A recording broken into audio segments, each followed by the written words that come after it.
Donald Trump thought he could shut Jasmine Crockett down on live TV. But what happened next left him red-faced and walking out of the room. This is the moment Jasmine Crockett showed the country what real leadership looks like. Bright studio lights shine on a polished table set in the middle of the stage. The live broadcast has just begun, and across the country, millions of people are watching. The moderator's voice is calm but serious as he welcomes viewers.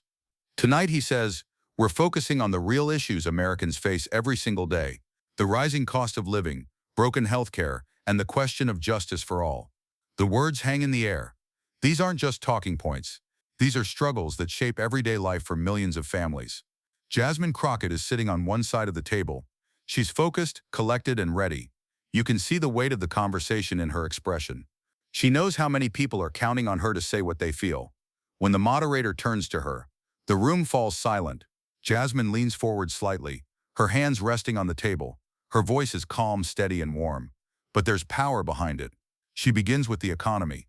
Across this country, she says, there are parents working 2, sometimes 3 jobs and still struggling to keep food on the table. There are seniors who work their whole lives but can't afford their medicine. People are scared, not of hard work, but of what happens when that hard work still isn't enough. The camera pans slowly to the audience. Some nod quietly. You can almost feel the weight of her words settling on the room. Jasmine shifts to healthcare. Her tone is sharper now, more urgent. No one should have to choose between taking their child to the doctor and paying the light bill. But that's what's happening. And every time we delay action, people suffer, people die. There's a pause. The room is silent again. The moderator looks almost surprised by how quiet the audience is. Then Jasmine turns to the last point: justice. When we talk about justice, she says, we're not just talking about courtrooms. We're talking about fairness everywhere, at work, at school, in our neighborhoods. People are tired of feeling like the system isn't built for them. They want leaders who fight for them, not just for the powerful. Her voice grows firmer. That's why we're here tonight. Not to trade insults or throw slogans around, but to talk about how we actually fix these problems. The words land hard. It's clear she isn't there to play games. For a brief moment, the entire studio feels united. Even the camera angles seem to soften, framing Jasmine as a voice of reason. The audience appears moved, heads nodding, some leaning forward in their seats. It feels like a real conversation about real solutions is about to unfold. But then the sound of a microphone shifting breaks the moment. Donald Trump, sitting across from Jasmine, leans forward. He hasn't said much yet, but everyone knows that when he speaks, he dominates the room. And in that instant, the energy changes. Viewers at home can feel it too. That tense moment when something is about to happen, and you don't know which way it will go. Trump clears his throat, his signature confidence returning to the center of attention, and with one sharp comment, he cuts through the calm atmosphere that Jasmine has built. The studio is quiet. Jasmine has just finished laying out her points: the economy, healthcare, and justice, and the audience is hanging on her every word. But then there's a shift. Donald Trump leans forward in his chair, his hand tapping lightly on the table. His expression is half a smirk, half a glare.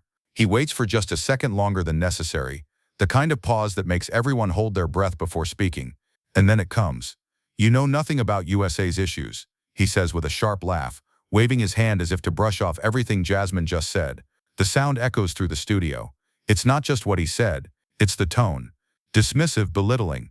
The kind of tone that says, "I own this stage now."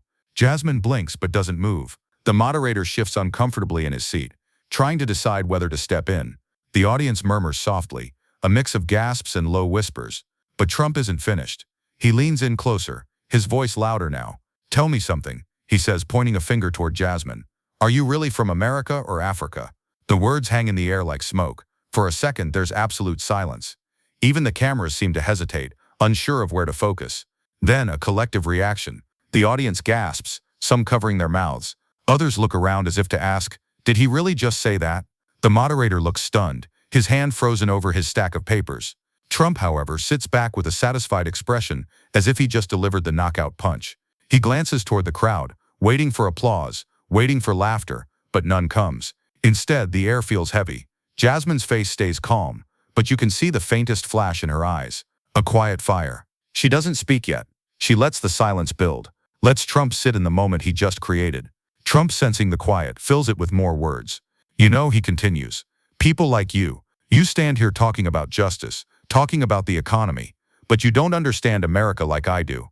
I built businesses. I made jobs. I am the reason this country is strong right now. He points at Jasmine again, his voice rising, his words fast and forceful. You're just trying to make me look bad, because you have nothing real to say. The attack is personal now. It's no longer just about policy. It's about questioning Jasmine's place at the table, her right to speak. The camera cuts to the audience again. You can see people on the edge of their seats waiting to see what she does. This is the moment, the one that could break someone's composure, the one that could end with shouting or walking off. But Jasmine doesn't flinch. She sits back in her chair, folds her hands, and takes a slow breath. Trump is still talking, still throwing words across the table like jabs in a boxing match. But Jasmine's calm is what suddenly starts to stand out. And then she looks at him, not just a glance, a long, steady look that makes the entire studio quiet again. What she's about to say will change the entire tone of the night. The moderator senses it too, and stays silent. The cameras zoom in, one on Jasmine, one on Trump. This is no longer just a debate. This is about to become a showdown. The room is frozen. Trump's words are still hanging in the air. He sits back, arms crossed, a faint smirk on his face, as if he's sure he has won this round. But Jasmine doesn't rush. She doesn't shout. She doesn't throw her hands up. Instead, she takes a slow, steady breath and leans forward just a little. The microphone picks up the sound of her inhale, making the moment feel even heavier. Her eyes lock on Trump, not with anger, but with something sharper, something calmer. And then in a voice so measured, it almost feels like she's whispering to the entire country. She asks, Mr. President, who is your real wife, Ivanka or Melania? The studio goes completely silent. The audience freezes. Even the moderator stops breathing for a moment. The words slice through the air like a knife. It's not loud. It's not shouted, but it lands like a thunderclap. Trump's smirk vanishes instantly. His eyes widen, then narrow. For a split second, he doesn't speak. He doesn't even move. And in that silence, Jasmine keeps her gaze steady, refusing to look away. The cameras zoom in on Trump's face, catching every flicker of emotion, shock, confusion, and then anger. The audience starts to stir. A few gasps echo through the studio. Someone lets out a nervous laugh. Others whisper to the person next to them, "Did she really just say that?" Trump finally tries to break the silence. He forces out a laugh, but it sounds awkward, almost hollow. That's ridiculous," he says, waving his hand as though trying to swat the question away. But Jasmine doesn't stop. She tilts her head slightly, her voice still calm, but now carrying a sharper edge. "You brought this to a personal level," she says. "You questioned where I come from, but the American people deserve to know. When you talk about family values, what exactly do you mean?" The room reacts. A few people clap. Others cheer under their breath. Trump's face turns red, his jaw tight. He leans forward now, trying to regain control of the moment. "This is disgusting," he snaps. "You should be ashamed of yourself." But Jasmine just sits back, hands folded, completely unfazed. "You called me out," she says, her tone almost gentle now. "I'm simply asking the questions that many Americans have been thinking for years. If we're going to talk about respect, let's be honest about it. The power has shifted. Trump looks like he's searching for a comeback, but the damage is done." The room feels like it's tilting toward Jasmine now. The audience can sense it. They're sitting straighter, their eyes fixed on her. She has just taken control of the entire debate without raising her voice once. The moderator, who has been silent through all of this, finally exhales and glances at the camera. He knows they're witnessing something that will be replayed again and again. Trump tries one more time to brush it off, muttering about below-the-belt questions, but Jasmine doesn't even respond. She just holds her ground, her silence saying more than any words could. And in that moment, it's clear Jasmine Crockett has not just defended herself. She has turned the entire confrontation on its head. The silence after Jasmine's question feels endless. Trump's face is tense, his lips pressed tight. For a moment, he looks like he might laugh it off. But then his expression hardens, and then it happens. His voice suddenly booms through the studio. "That's a disgusting question," he shouts, slamming his hand down on the table. The sound makes several audience members jump in their seats. "You've gone below the belt," he continues, his finger pointing straight at Jasmine. But Jasmine just sits there calm, her hands folded. The contrast is striking. Trump is standing now, leaning over the table, his voice echoing, while Jasmine remains seated, still and composed. The moderator opens his mouth as if to step in, but thinks better of it. This isn't a normal debate anymore. This is something raw, unpredictable. Trump turns toward the audience now as if to rally them. "You all saw it," he says, his voice almost shaking with anger. "She attacked me with a disgusting personal question. Nobody has ever treated a president like this." The audience reacts, but not in the way Trump expects. A few people clap, but most just sit silently watching. Others even cheer softly for Jasmine, who hasn't moved. Trump's face turns even redder. You think this is funny? This is a disgrace. Jasmine finally speaks, her voice low and calm, but carrying through the entire studio. You started with a personal attack, Mr. President. I stayed on the issues. You made it personal first. The audience erupts, clapping, cheering, some even whistling. The energy in the room has flipped completely. Trump shakes his head furiously. No, I was telling the truth. But the cheers drown him out. And then in a flash of frustration, he reaches up, grabs his microphone, and rips it off. I'm done with this. He slams the microphone down on the table, turns his back to the stage, and storms off. The cameras follow him for a moment, capturing every step as he walks off stage. His shoulders tense, muttering to his aides.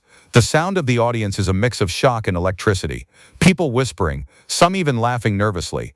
Back on stage, Jasmine hasn't moved. She watches him go, then slowly turns back to face the moderator and the cameras. The moderator looks speechless, glancing between Jasmine and the empty chair across from her. The moment is surreal. The President of the United States has just walked out of a live broadcast. The camera cuts to the audience. They're still buzzing, some shaking their heads, others smiling as if they can't believe what they just saw. The tension that filled the room minutes ago has now turned into something else entirely. The sense that a line has been crossed, that something unforgettable just happened in front of everyone. When the noise finally dies down, Jasmine speaks softly but firmly. This is exactly why I say we need leaders who can focus on real issues instead of personal attacks. This is not a game. People are counting on us. The room goes quiet again. This time it's not a tense silence. It's a respectful one. The stage is quiet now. Trump's chair sits empty, the microphone still lying where he slammed it down. The energy in the room has shifted. It feels calmer but also heavier, as though everyone knows they just witnessed something that will be talked about for years. Jasmine sits perfectly still for a moment, letting the silence settle. The cameras stay on her waiting. Then she leans forward, her voice soft but steady. America, she says, her eyes locking on the camera. This conversation was never supposed to be about me. It was never supposed to be about him. It was supposed to be about you. Her words land slowly, carefully. The audience is silent now, hanging on every sentence. She gestures toward the empty chair. When the conversation turns into insults, when we spend our time trading personal attacks, we lose sight of what really matters. And that's you. The people watching right now. The people working long hours. The people caring for their families. The people just trying to make it through the month. Her tone grows stronger, more passionate. I didn't come here tonight to fight. I came here to talk about the fact that so many of you are living paycheck to paycheck. That you're worried about whether you can afford medicine. That you want justice, not just for some but for everyone. There's a pause. She lets those words breathe. And yes, she continues. I asked a question that made some of you uncomfortable. But that question was about integrity.